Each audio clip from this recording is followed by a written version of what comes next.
981fm.com and iHeart Station. Nancia, Smokehouse, it's the urban heat. Shout out to Coach Live. Coach LA, it's time to listen to conversations that's gonna keep you winning. Sunday nights at 10 p.m. on the urban heat, just calling. Conversations with Coach La La La La La La La La La La La. Coach La La La La La La La La La La. If you got something on your mind, you can call in, you can hit a line. She the realest, ooh, she the realest. You can tap in, loud, oh, get a business to empower you so that you can do every and anything that you want to. Kicking it with Coach LA, it's time to listen to conversations that's gonna keep you winning. Sunday nights at 10 p.m. on the urban heat, just calling. Conversations with Coach La La La La La La La La La La La. Coach La La La La La La La La La La La.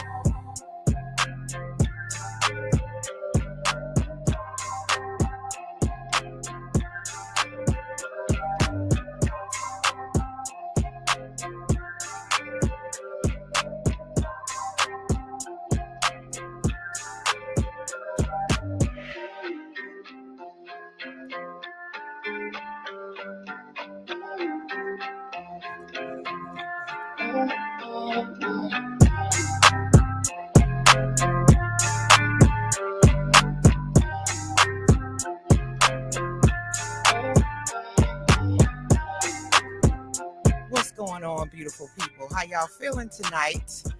It's a beautiful day in the neighborhood. I hope I don't have any lipstick on my teeth, because you know when you wear red lipstick, you got to be mindful not to have lipstick on your teeth. But it's been a great weekend for me. Want to give a shout out to my really good friend Tahari Turner, who got inducted into the Manchester Hall of Fame. And it was a proud day. We went out there to celebrate him. And let me tell you, this man came out with his Stacey Adams red patent leather shoes, y'all. And he was doing a two-step sliding up to the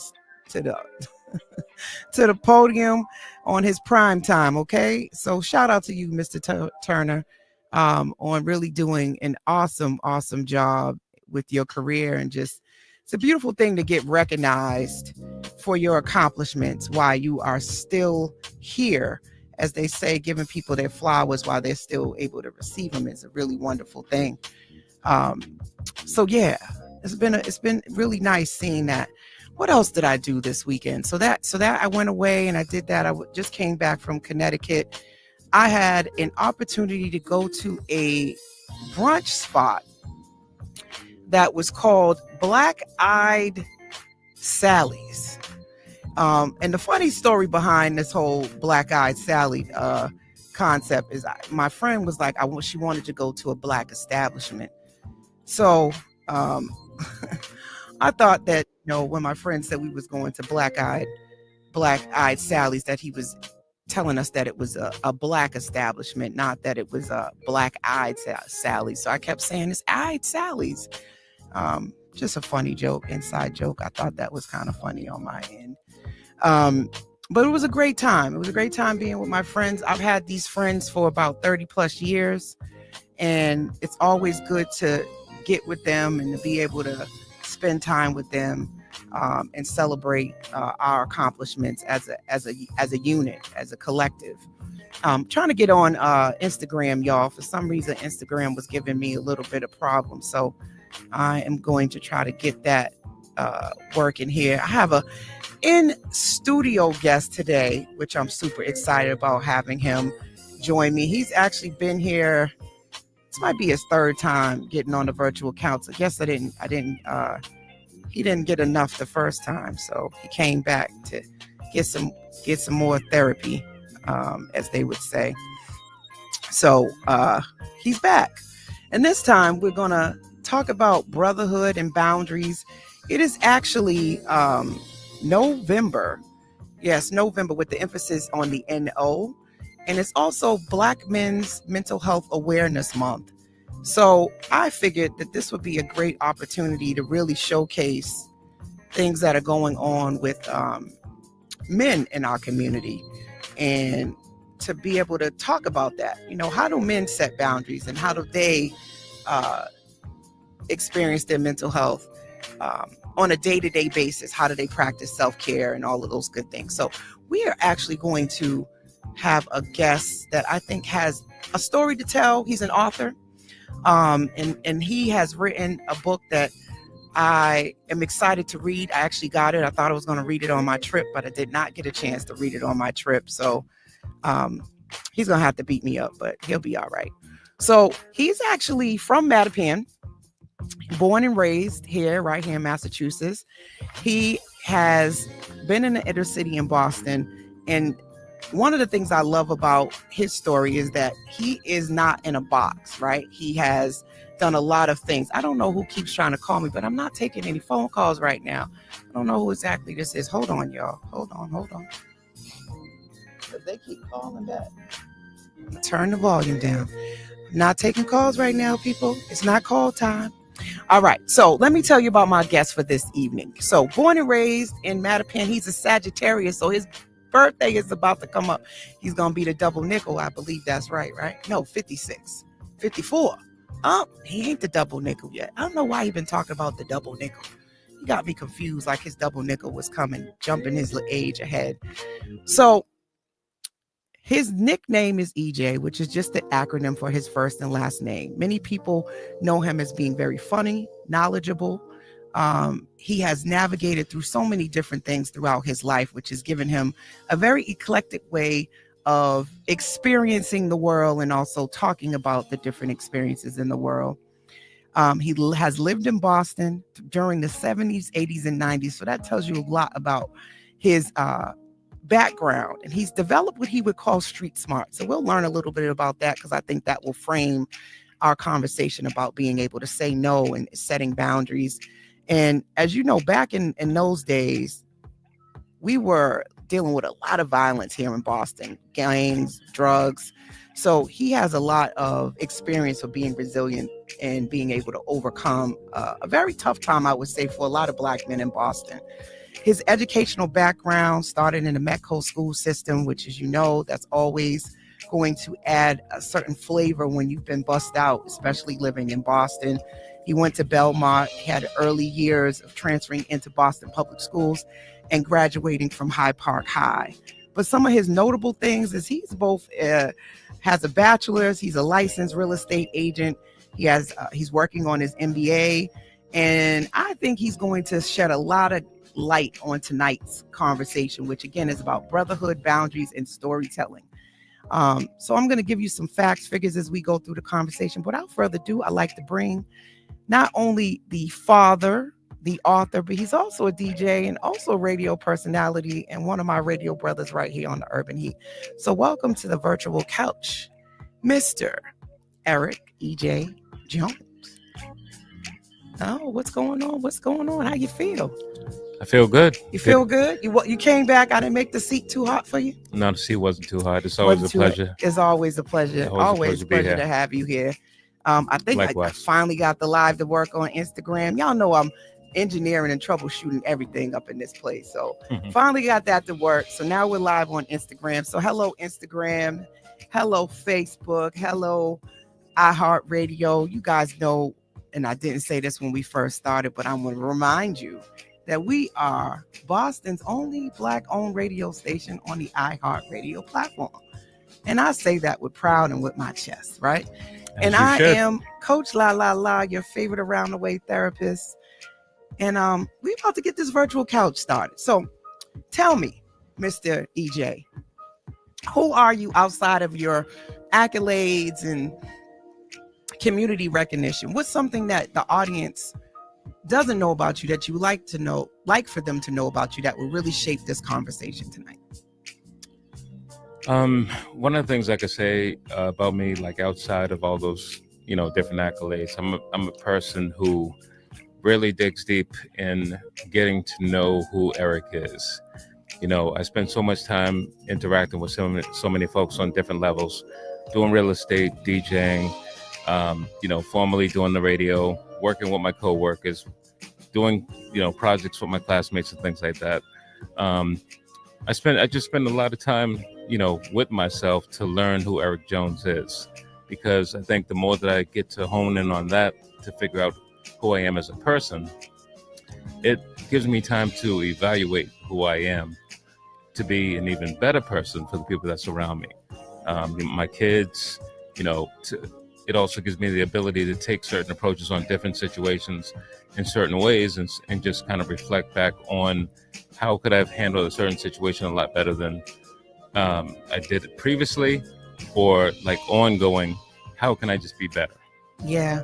Self-reflection is a really big deal. And I think as we get older, I think we do more of it. Yeah. I think when you're younger, you sort of, I don't know, I feel like you feel like you're fearless, right? Like Mhm. you have all this time. But as you get older and you start losing loved ones and friends and different things like that, I think life really takes a shift, right? And you have to sometimes pause for a second and say, you know what am I doing? Where am I going?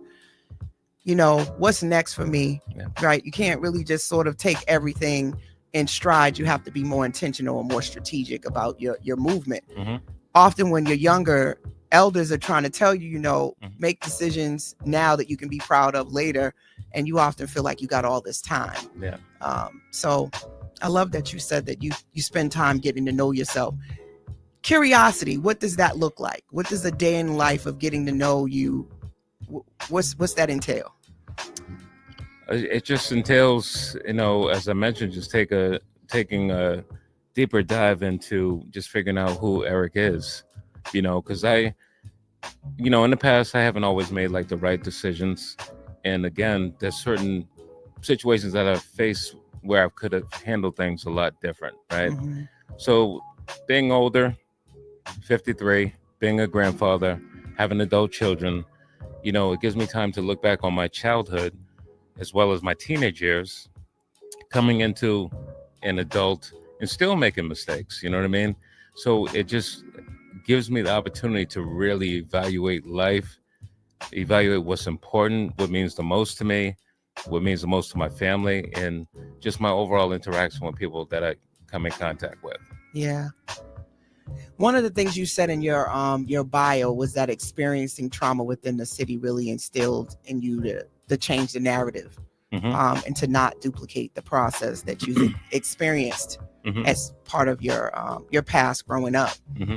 What do you think the pivotal moment was that you sort of got that aha, this is how I'm going to frame that? Because I know a lot of people are dealing with trauma and trying to figure out how to reframe it and move forward. What do you think was your moment that you sort of said, you know what? Yeah, I'm going to change this. I'm going to change the narrative. Well, the aha moment for me was when I had my first child, because growing up in Boston in the 80s, even in the 90s, there was a lot of gang activity that was going on. My mother and father, they worked a lot of hours, so they really didn't know what was going on in the streets. They didn't know that there was a gang on every corner. They didn't know that drugs were being sold everywhere. There was a lot of pimps, prostitutes, and all those things going on. So I had to learn at a very early age to be street smart and not end up on the wrong block or have the wrong apparel on that would have me affiliated with, any of those gangs that's in Boston, because that would just cause conflict in itself. So becoming a father, I wanted to change the narrative to make sure that I kept my child at the time, my son, informed as to what was going on, and also became very protective to know everything that he was into, what he was doing, and to keep him out of certain places that may cause him some sort of harm, or even cause myself some harm. Yeah. So street smarts often has been referred to keeping your head on the swivel. And I would say a lot of that is self-awareness, right? You really need to know your environment. But I think it also can produce a lot of anxiety. Yes. And a lot of, I don't want to say paranoia, but to a certain extent, you're always sort of looking over your shoulder and you're just ready for anything to pop off. Yeah.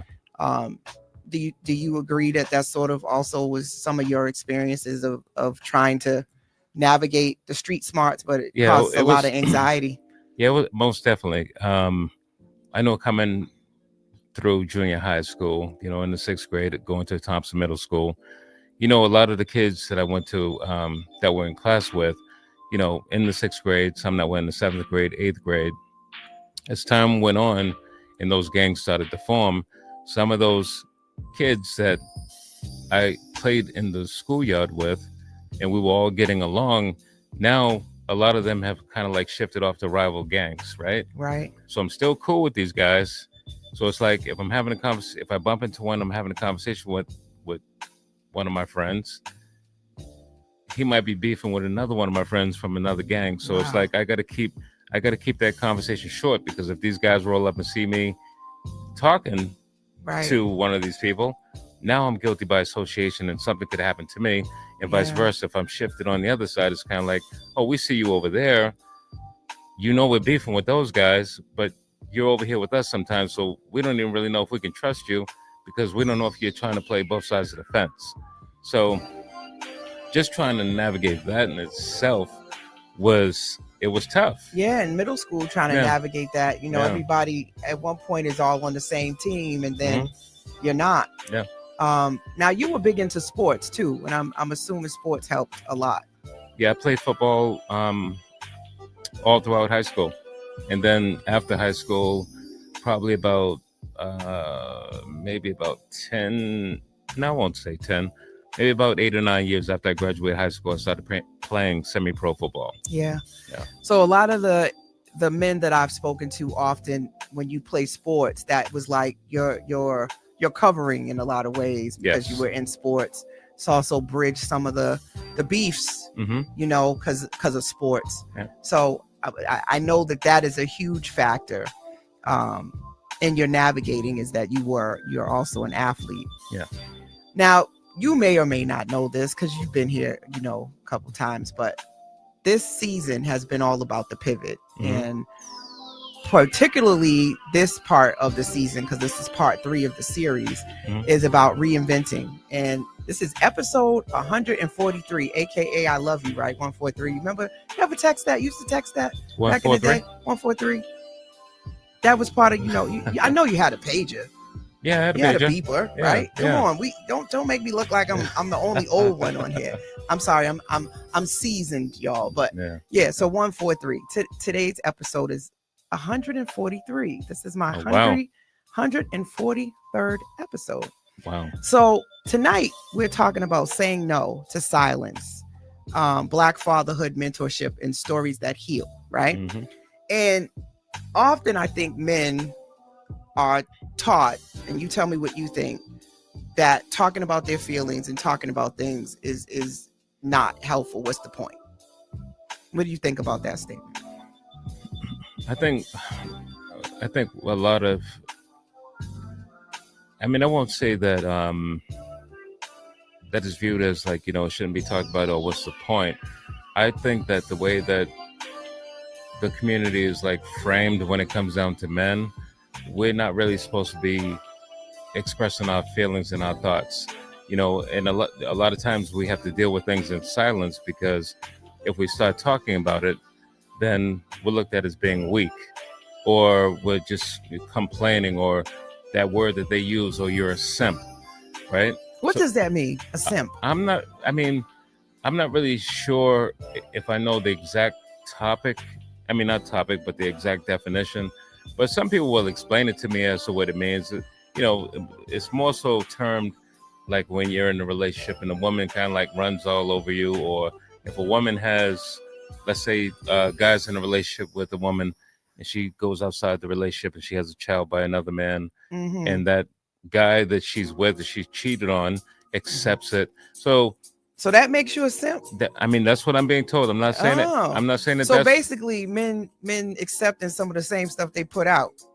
Correct. Yeah. I mean, from what I'm gathering, that's the definition that I'm getting. Okay. Yeah, because I don't really use that term. No, but I've been hearing it a lot. Much. You know, I try to stay up on all of the new lingo.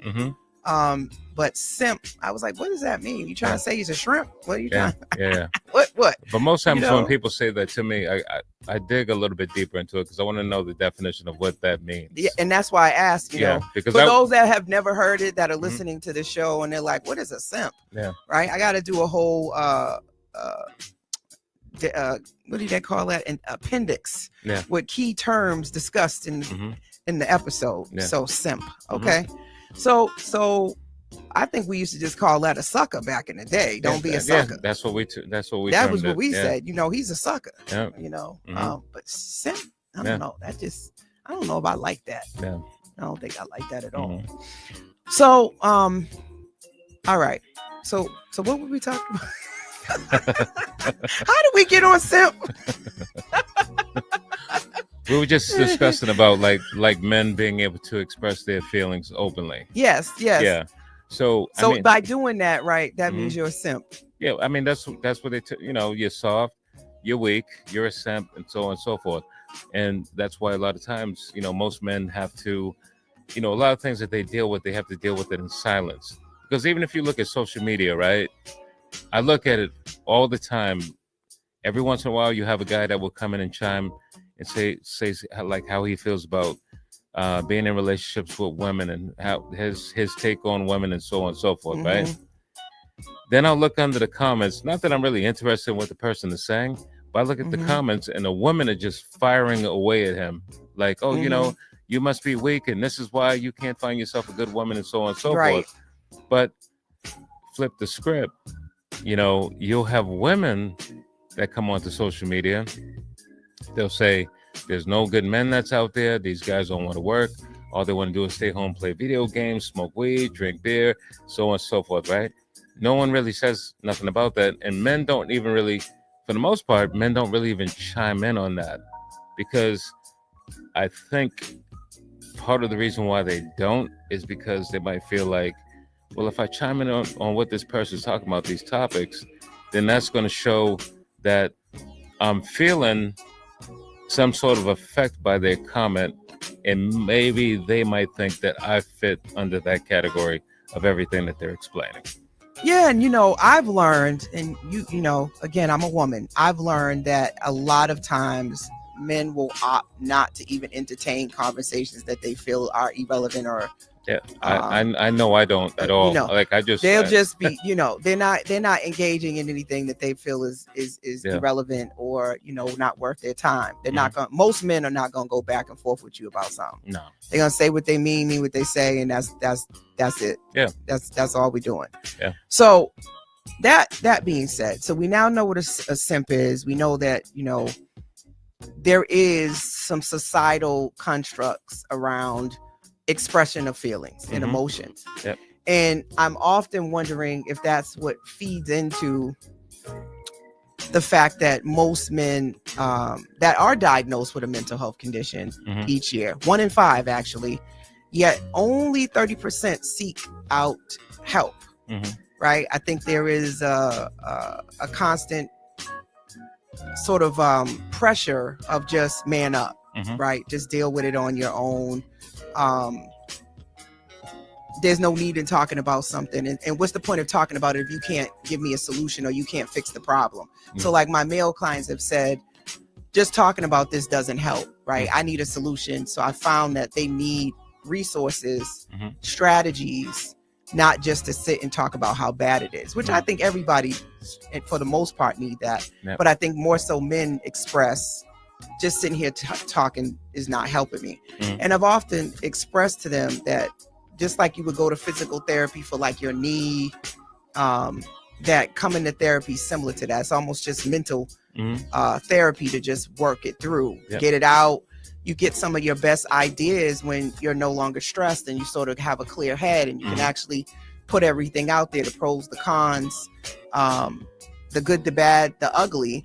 You can actually start to see solutions versus staying in your head. So when I explained it that way, a lot of my male clients would say, okay, I can rock with that. I can see how writing this out and making a playbook could be helpful to me. And that's how pretty much introduced therapy and helped a lot of guys look at therapy in a different way. So tell me, right? What do you think about that? What do you think about the 30% don't seek help? What are your thoughts on why that might be? I think the 30% don't seek help. I think it's for several reasons. I think some of them may be ashamed to express their thoughts. Then you have that, bucket of folks that just don't feel like it's a safe space, so that trust factor comes in. And then there's just some that's like, they kind of feel like if there's no real effect, with whatever the issue is that they're dealing with, why even bother talking to somebody about it? So there's like several reasons why that 30% probably wouldn't, seek help. I think it's more so, I think like the biggest factor of it is it just being a safe space, because, sometimes even with friends of ours, even folks that we're in relationships with, you confide in them. You think that's a safe space just talking with them, because before you even seek out therapy, especially if you're in a partnership, long-term relationship with a girlfriend, boyfriend, husband, fiance, whatever have you, before folks even take the step to leading into therapy, they sit down and have a conversation with their partner. And if they can't trust in that partner, then it's like, well, I can't trust in this person that I'm with, so why am I even going to seek out therapy? Because the person who's closest to me, I can't even trust. Well, you just led me right into my segue. Yeah. Ha. So what does therapy mean to you? Because you just made a good point. Do you think that your partner should serve all roles? So some people, my partner needs to be everything to me. So a lot of people, I was just recently finishing up Gucci Mane's book, and his wife Keisha was basically saying she acts as wife, accountant, therapist. She acts in all of these roles.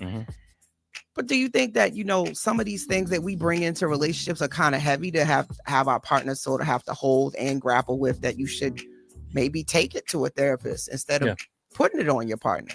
No, well, I don't think that, I'm not saying that being in a relationship that you should actually be dumping all those things onto your partner, because they have their own stuff that they're dealing with.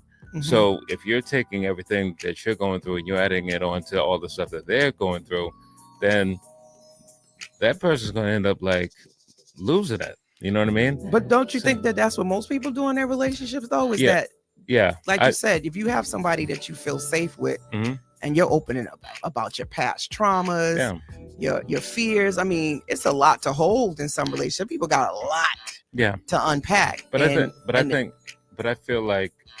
I feel like if you're in a relationship with someone and there's a certain trauma that they dealt with in their childhood or even like their early adulthood, right? If that person keeps repeating that same thing over and over and over and coming to me and talking about that, then that means that they need to seek out some sort of professional help for that. And then that's when it's, as their partner, that's my job to step in and say, listen, baby, we've talked about this thing this amount of times. I've been keeping track of it. I've been really paying close attention to this conversation that we've been having. And I truly feel as though you should seek some counseling.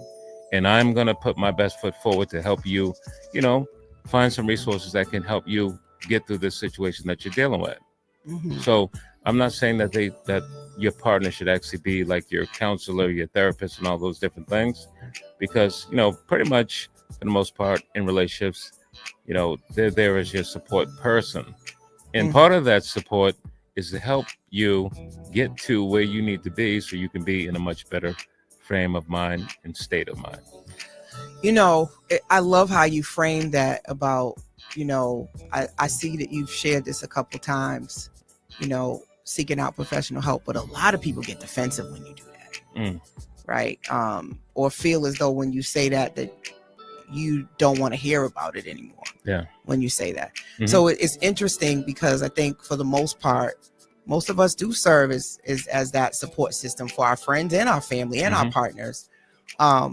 But sometimes we get what we call vicarious trauma, right? We get empathy fatigue, holding everybody's stuff, as they say, check on the strong person.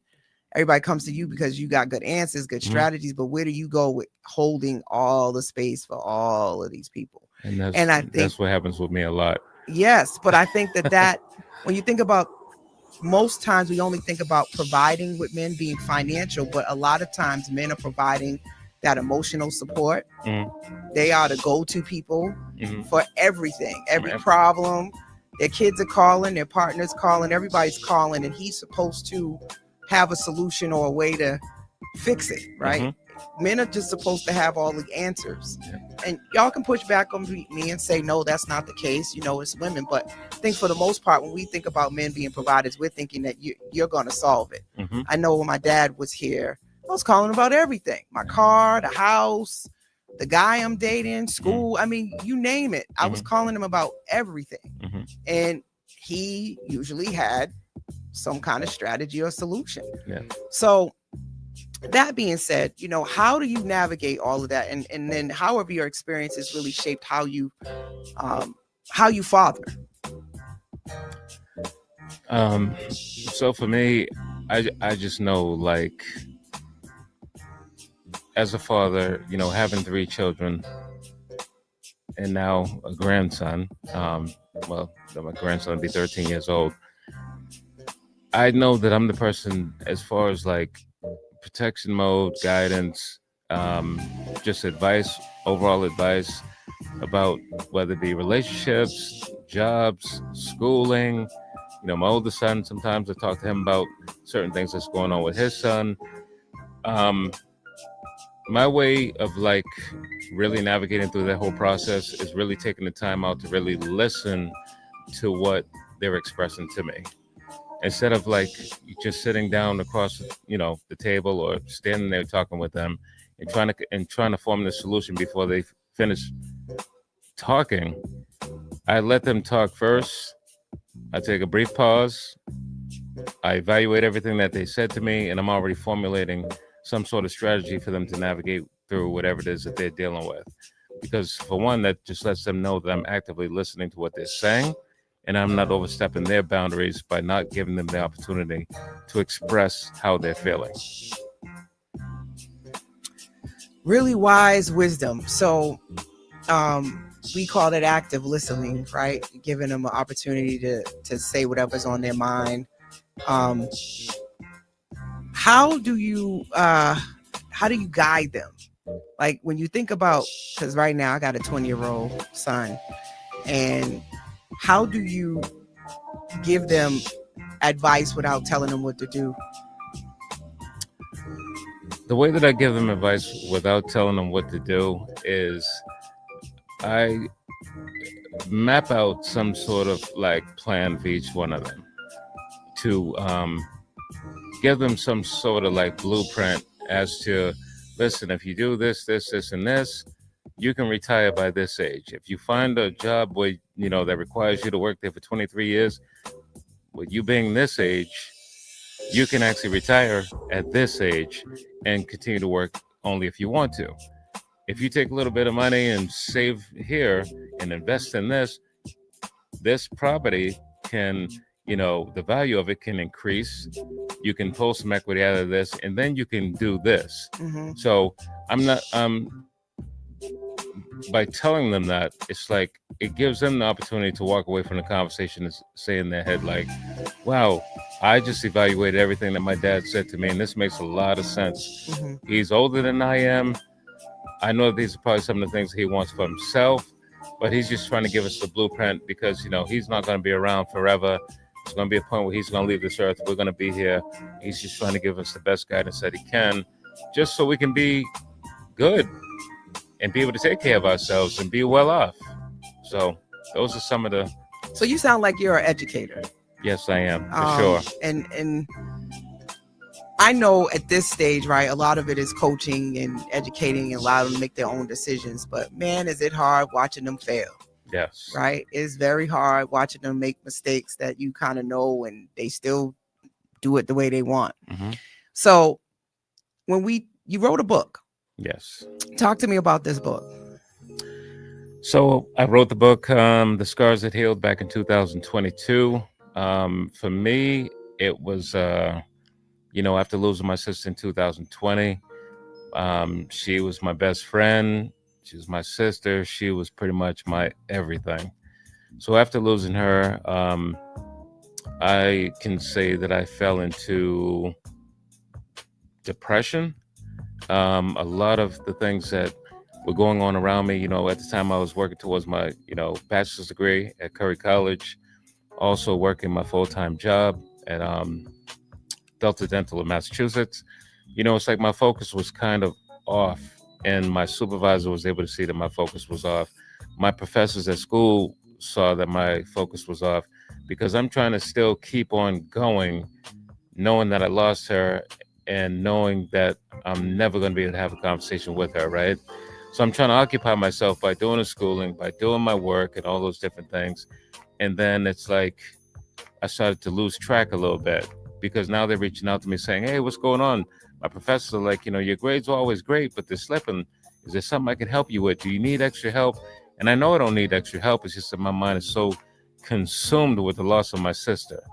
So, once I had the conversation with my supervisor, he was asking, Eric, do you need some time off to kind of like regroup, reset?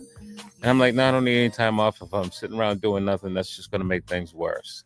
If I pull out of school, that's just going to make things worse. So I know my sister would have wanted me to continue on.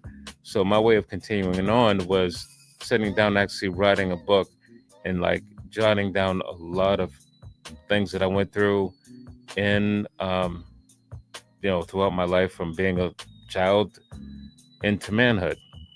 And that was able to help me to keep myself occupied, but also give me the opportunity to reflect back on some of the trauma that I dealt with, some of the trials and tribulations that I went through, some of the big wins, some of the losses, and be able to celebrate those once I got done with the book.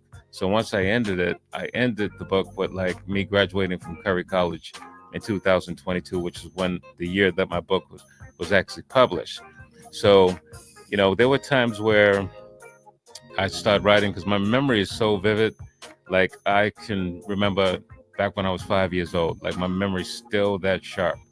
So there were certain segments to the book where it's like, I had to decompress and walk away from it because it was like really starting to build up those emotions of what I felt back then. But once I got to the end of the book and it was a celebratory moment, me graduating, I closed the book and I had this huge smile on my face, not only because the book was done, but just to know that throughout all of that, I was still able to end that part of my life story on a good note. And it was a proud moment. Congratulations. Thank you. How did you come about choosing the name?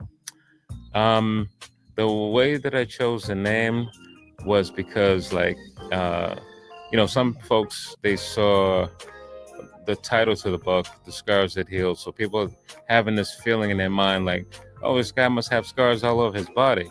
And maybe he's dealt with like a lot of scars from like physical abuse and things like that. It wasn't so much about physical abuse. It's just that certain situations that I dealt with in life that were beating me up. So on the cover of my book, it shows like a picture of like a clear face, but that clear face is coming out of that face that's all beat up and bruised. That was like my coming out moment to show folks, like, listen, the struggle's here on the outside, but that inner me chose to keep on trucking along and being that better person and being the better version of myself. And now this is my coming out party. I love that. Yeah. Once again, you guys are tuned into the Urban Heat. This is Conversations with Coach La La La. And I got Eric E.J. Jones, author, DJ, father, just a great guy on the virtual couch with me tonight. We're talking about brotherhood, boundaries, fatherhood, and it is November with an emphasis on NO. So, and it's Black Men's Mental Health Awareness Month. So we wanted to just, bring someone who's been telling stories in a positive way and took something which we would call in my world purpose-driven action and meaning making, which has been known to be one of the best ways to deal with trauma and grief. So we talked about this offline, but a lot of times people who are writing, journaling, poetry, spoken word, we don't realize how healing just that process of writing and sitting down and reflecting is. But it got me to thinking, like, as you were writing this book, how did it maybe remind you of lessons that you've learned, or even reshape how you are approaching fatherhood? It definitely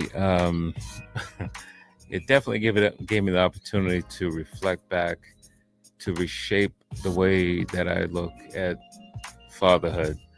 I mean, because I would say in the 9th grade, I was in foster care. There was a lot of problems within my home with my mother and my father. So, things just kind of got out of hand. Me and my sister were pulled out of the house. So in 9th grade, in high school, I was pulled out of the house, placed in foster care. My 10th grade year, one of my friends on my street was shot accidentally by another friend of mine's, right? Playing around with a gun. So like most of the guys had hung out on my block. It was like 10 to 12 of us, something like that. All those guys ended up moving. So once they moved, they had to go on a couple blocks over and find all new friends. These new friends are into things that I'm not into. Riding around in stolen cars, getting chased by the police and all that. But that for me was just kind of like, okay, well, this is the new set of friends that I'm hanging with. That became like a natural high for me to hang out with those guys and just get into all kinds of trouble. So then 11th grade, I moved out of the house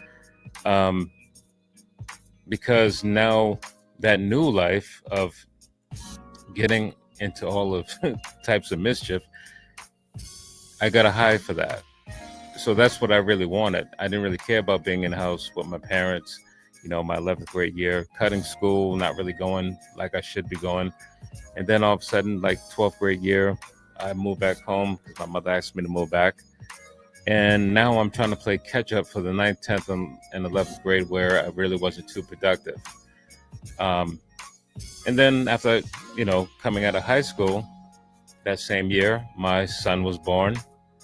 And now my mom is like, listen, I need you to go off to college and make something out of yourself. But I'm looking at all 4 years of high school, and I wasn't able to really get focused in or have any interest in going to school because I spent so much time working 9th, 10th, 11th, 12th grade. I didn't really get the opportunity to really be a kid. Right. So here I am having a kid, but I'm still not done being a kid. Right. Right.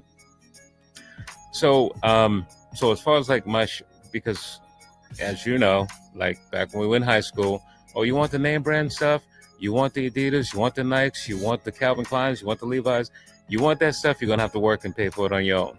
So, right. So that's how my mind was framed. Like I have to work because I don't want to get capped on by the kids in the classroom because my clothes are no name. So as far as like reframing my thought process around being a father, I gave my kids the actual opportunity to actually be kids. So throughout high school, I didn't require them to work. If they wanted the Jordans and all that stuff, I bought it for them because I want you to be a kid. Because when that time comes for you to become an adult and start paying bills and getting out there and doing things for yourself, that time can wait. But for now, I want you to be a kid. Yeah. So that was like my reframing process. Not rushing them to be an adult quickly. Right. Just be a kid. When it comes time to become an adult, your time will come. Yeah, man, I tell you, sometimes taking a look back is one of the things that really can propel you forward. Yeah. We often forget that we've survived 100% of our worst days, and the things that were meant, or we thought were meant to like destroy us, actually shape us. Yeah. And provide those resilient springboards for us to be able to bounce back from things. And when you look back, you can kind of really see your strength, right? Oh, yeah. So as we sort of move forward with the book and putting the book out there and fatherhood and all of these things, what are some of the lessons that you've learned in terms of putting Eric first? Because again, this is November, emphasis on the no, right? So what are some things that you think you now say no to that previously maybe you didn't? One of the biggest things that I say no to is like listening to some folks' problems that continuously choose to deal with those problems, right? Because I'm a very empathetic person. So if you're a friend of mine and you're going through something, and if I'm constantly having this conversation with you about it, I'm trying to give you some sort of guidance on how to handle these certain situations. And I've been guilty of it myself. So I can't pull myself out of this equation, because there's been times where I've had situations where I know I shouldn't have been in a certain situation or whatever. And I'm talking to my friends, and I'm quite sure they're saying the same things about me that I'm saying about them. But one thing that I've chosen to really do is to pull myself out of those equations, kind of give you give the person some sort of like answer or guidance without trying to bash whoever it is they're talking about, and not taking on everything that they're dealing with, because I have my own stuff that I'm dealing with that I'm trying to navigate through. So if I'm pulling in everything from you and pouring that into my cup and dealing with my own stuff, now my cup is overflowing because I don't have enough capacity to hold yours and mine. And I just want to be able to hold mine and navigate through my own. So that's one thing I took a step back from doing, is just listening to a lot of folks' problems. Because again, I'm not. Remember, that's your phone bill. That's your phone. You pay the phone bill. You can't choose not to always answer the phone, people. I know it gives everybody like immediate access to us. But sometimes you got to let things go to voicemail, and if it's that important, they'll leave a voicemail or they'll text. But I think that's a big one. I mean, as a psychotherapist, that's my job, right? To sit and listen to people's problems, and allow them to vent and ruminate as many times as they need to. But there are these moments where, again, capacity has to be built, because you brought that word up. What are some strategies that you think have worked for you to be able to execute and implement that? Because we can create boundaries and say we're going to do them, but actually holding them and holding yourself and other people accountable or reinforcing the boundary is often where a lot of people fall short. So how do you stay true to keeping that boundary in place? The way that I stay true to keeping that boundary in place is every day that I wake up, I have conversations with myself after I say my prayers in the morning, right? Because that's usually how I get my day started. I start off with my prayers, praying for my friends, praying for my family, praying for, myself, my health, and all of that, and then I kind of have like a storage bank in my head on how I'm going to deal with the day, right? Okay. Because there's certain tasks that I need to handle, because I'm a licensed real estate agent, so I'm trying to build like a customer base on that perspective. Also, I have my full-time job that I work, so I got to stay focused in on that. So usually, when that day is starting, I'm having that conversation with myself on certain things that I'm just not going to entertain, so to speak. And that's how I create my boundaries, is just knowing what I am willing to take in for that day and what I'm not willing to take in. I love that you said that, because, we talk about bet on self, like this whole season is about, the pivot, right? And often what we don't realize is that it's all about self. All of this stuff always comes back to you. So we can say, oh, someone made us do this or made us feel like that, or, but if you constantly are doing that, you take no accountability that you have control over yourself.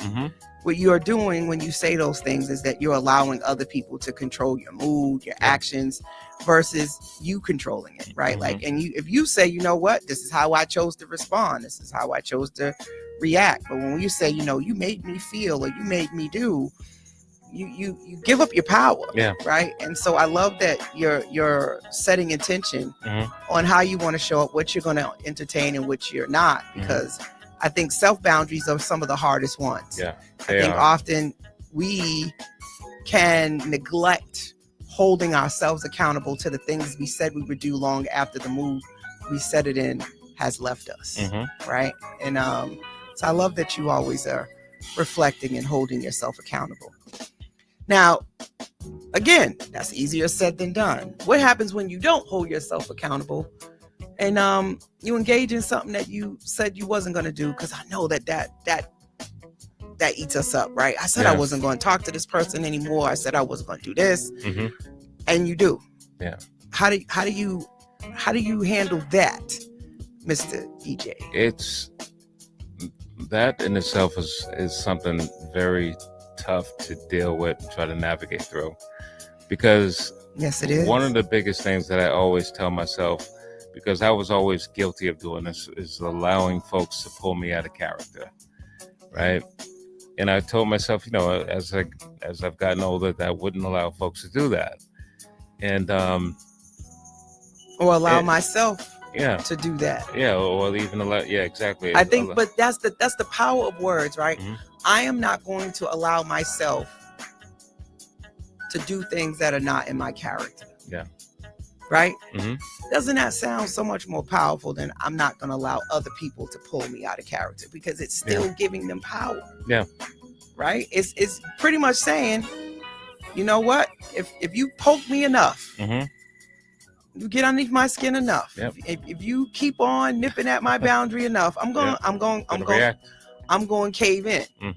Right? And that's what I found, is that when it comes to boundaries, people are frustrated that other people won't just respect the boundary, because then that would make it easier for us. Yeah. Right? If you just listen to what I said I don't want to do and you don't ask me, then I don't get challenged, and I don't have to be in the position of feeling uncomfortable. Yeah. Because you following the rules. But when most people don't follow the rules. No.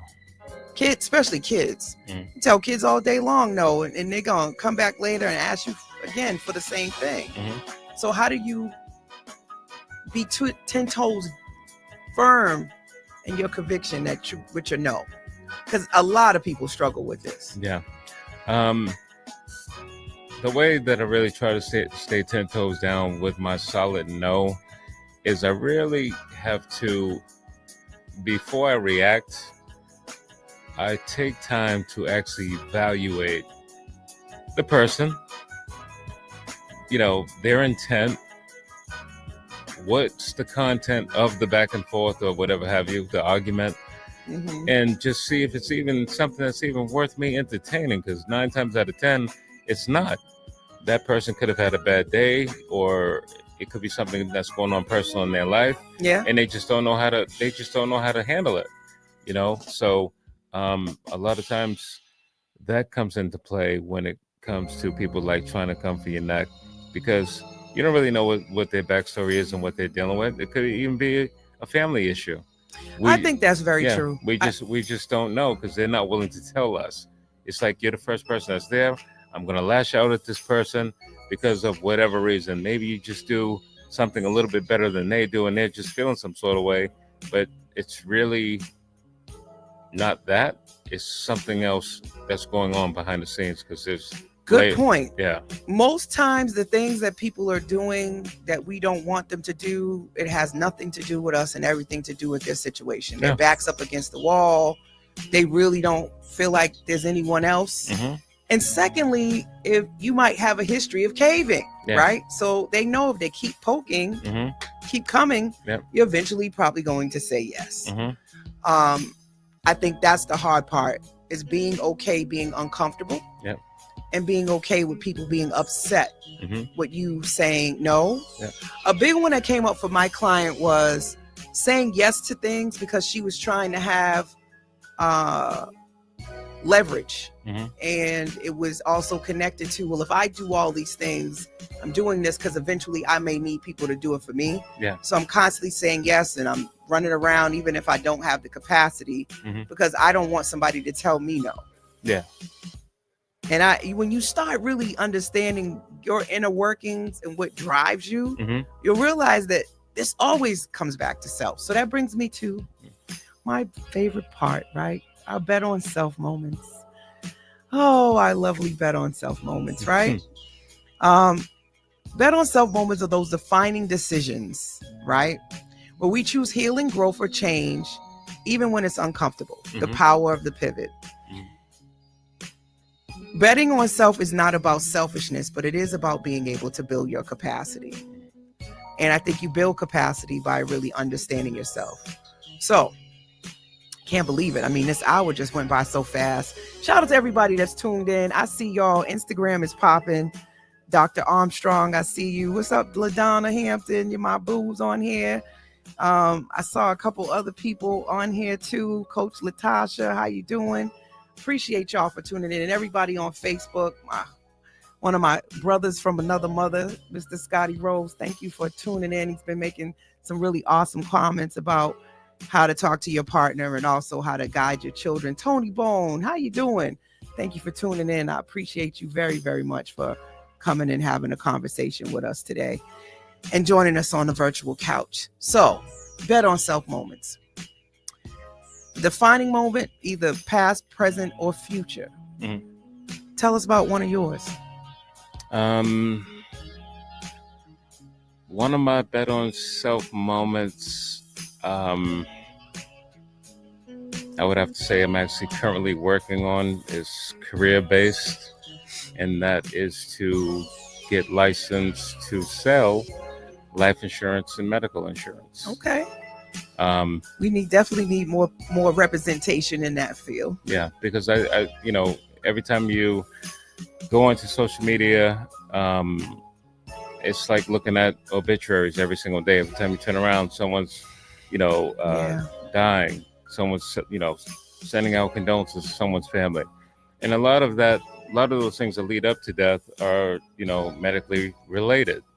I was just talking to this guy like last week, and, I hadn't seen him in a while. He's like, Eric, what's going on? How you been?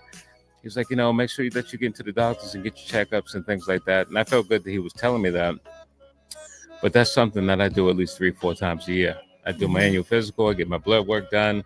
I keep, my doctor monitoring certain things. So, one of my biggest, bet on self moments, as I mentioned, is to get licensed to sell life insurance and medical insurance. I want to be able to keep people informed about the importance of having life insurance, because I know when my sister passed, she didn't have life insurance, and I was just trying to scramble to, get those funds together to give her the best homegoing service. So it's better to be prepared than not. Yes. And if I can educate folks to be prepared, like that saying goes, if you stay ready, you don't have to get ready. Yeah. So true. I think that's actually a great bet on self moment. And we 2-3 episodes ago talked about mothering the community, and that it was beyond just you being a mom and having children, but how we could help our community and nurture our community as women. But again, that also men have mothering and nurturing qualities as well. Actually, let's not say that. They have fathering qualities, right? We all have the ability to parent and care and nurture. But I think that's an example of fathering the community, educating us about medical insurance and life insurance extends beyond just your biological children, but a lot of people need that guidance, need that support. So I love that for you. I love that for us. I do have life insurance. One of the things that I am looking to do now is to develop a trust and just make sure that my will and my power of attorney and my healthcare proxies and stuff are all executed properly. As I'm approaching my chapter 50. Yeah. Yes, I'm going into the 50th year, y'all. It's a great place. It's a great place. I'm not upset about it. Yeah. I'm not upset about it at all. I'm actually looking forward to this chapter. So we got about 2 minutes before the legal disclaimer comes on. So let's just go ahead and we're gonna pop into this coach's corner. And if it comes on in the course of it, we will take the break and make sure we pay some bills. So Coach's Corner. This is an opportunity for us just to reflect on this conversation, what we want people to take away from it, thoughts, feedback, insight. Something for me that's been on my heart, especially men's mental health awareness, is the football player who recently took his life, Marshawn Nealon. And suicide is pretty high, for Black men, more than what people think. This is something that happens too often. Mhm. And we don't talk about it a lot, but it has increased by over 60% in this past decade, according to the CDC.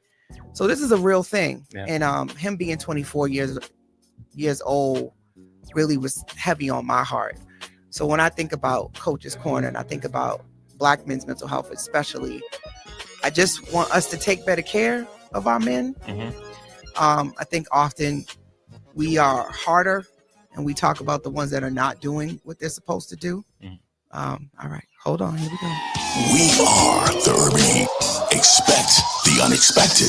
Unorthodox radio from Boston and beyond. Heat.a1fm.com and iHeartStation.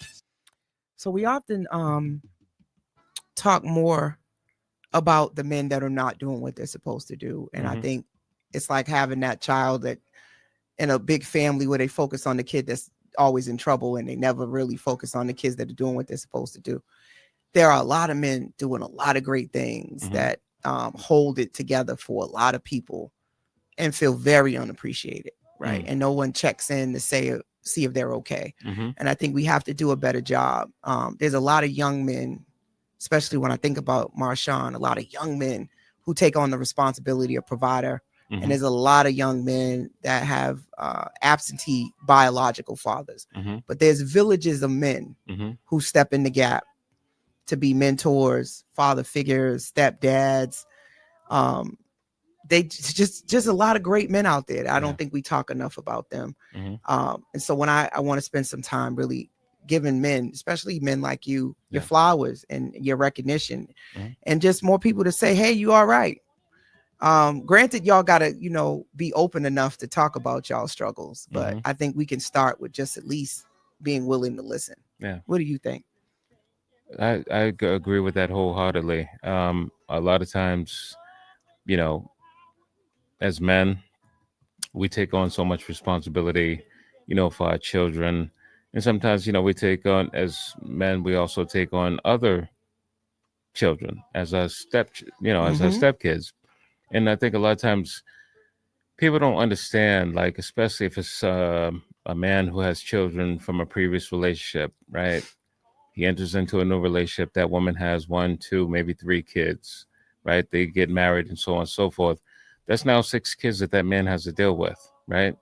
So he has to deal with the personality of his ex, his own 3 kids. So that's 4 people. The personalities of those 3 kids that he now lives with because he's married. Right. So that are not his children. That are not his children. But so that he has to get to know. That he has to get to know. So that's 7. Then his wife, that's 8. Then all the folks that he deals with on a regular basis as his friends, colleagues at work. So there's like a lot that man has to deal with. Oh, a lot. Whereas, the new wife and the ex-wife or the ex-girlfriend, they just dealing with their kids and that's it. And they're dealing with, that man. So they just don't have as much responsibility as a man has to take on, right? As a Black man. And then you have to deal with all of these things out in society. Me being a 6'4" Black man, just before the show started, sometimes I go into the supermarket in my neighborhood and, folks look at me like with this look of like I'm coming into the store to like start trouble and so on and so forth. But there are some days where I walk into the store and I have some great conversations with some folks. And once I start to open up and open my mouth and start to talk, they see that I'm nothing but a gentle giant. Right. I'm not what they portray me to be. And the same thing happens on the workforce. Absolutely. Because I work in the insurance industry, and most of the client events that I attend, I'm the only Black person that's there. So I'm in a room full of folks who may be Latina, white, and now I have to I don't feel intimidated because I'm very knowledgeable about, the field that I work in, the dental insurance field. But it's like, I always have to like try to prove myself to make sure that the people that's in this arena that I'm working in, that they understand that I'm just as knowledgeable as they are. And I'm not a threat to them just because I'm a 6'4" Black man. So those are just, those are challenges in itself. In itself. And I think, I want to encourage us to move away from comparing who has it worse. or who's dealing with more. Because I think that's part of what makes people not have the empathy or not reach out, because, I got so much going on. But being able to see that we're all going through something, even if it looks different. Yeah. In a blended families, everybody is navigating that and taking on layers of it. Blended families in general are challenging in themselves, right? There's a whole bunch of factors that play into that. But I think what I really want people to take away from this conversation is men have emotions, women have emotions, we all have emotions. It is part of being human. Yep. So when we say men don't have emotions or men don't feel, it's not true, right? Your emotions are similar to having a sensation of hunger, a sensation that you need to, go to the restroom. Emotions are automatic and we all have them, unless in the case of mental health disorders or disabilities, if you're on the spectrum, you may not experience emotions the same way as everyone else. But the reality of it is we all are emotional beings. Oh, for sure. Right? We are all navigating our mental health. So men are not exempt. We have influenced, I believe, through society for men to mask their emotions, to suppress their emotions, to show levels of strength so they're not seen as weak. And I think that's been detrimental to Black men's mental health, especially because you're dealing with so many isms, racism, sexism, microaggressions, all of those things. And those do impact you. Yeah. You're not exempt from being impacted by the trauma and the violence in your community. So it makes you have to be numb and cold, right? And act as if you have no emotions. And it's just not true. Yeah. Right? We come into this world and we don't have to teach children emotions, if you think about it. Think about a baby. A baby experiences everything, every emotion: fear, surprise, disgust, happiness, sadness. Yep. I forgot one of them. There's one I forgot. I don't know which one I forgot. Skip something. I think I said them all. Did I say them all? Fear, sadness, happiness, surprise, disgust, and anger. Yeah. Anger was the last one. If you think about a child, they experience all those emotions and you didn't teach them. Yeah. You don't teach them. No. But you do teach them to name them. Right? They don't know it's anger until we name it anger. Right? They don't know that it's disgust or that, oh, you don't like that? You think that's icky? Yeah. We give them the language and the words to express what we see from our experiences. So I hope that's what people take away, is that we humanize masculinity and not dehumanize it to be that men don't have feelings and emotions just because they're not displaying it and demonstrating it in a way that we can understand, especially when we taught them to not show emotion, not to cry, not to talk about their feelings, just to show strength. You can show anger though. Yeah. That's an okay one to show. Yeah. So any other thoughts as we close up about this topic from your perspective? Yeah, I mean, I would just add to it that, for the men that are out there listening, if you need to express how you feel about certain situations, I would not hesitate from doing that, because you don't have to keep everything bottled up inside. I mean, there are resources out there, therapists for you to talk to express how you feel, whether it's sadness, anger, or if it's just something that you're dealing with on a personal level. Because I know for myself, I chose to go that route, the therapist route, because there's a lot of things that I deal with, not so much on a personal level, but still just trying to cope with the fact of losing my sister and my father, because they are two of my family members that were always near and dear to me.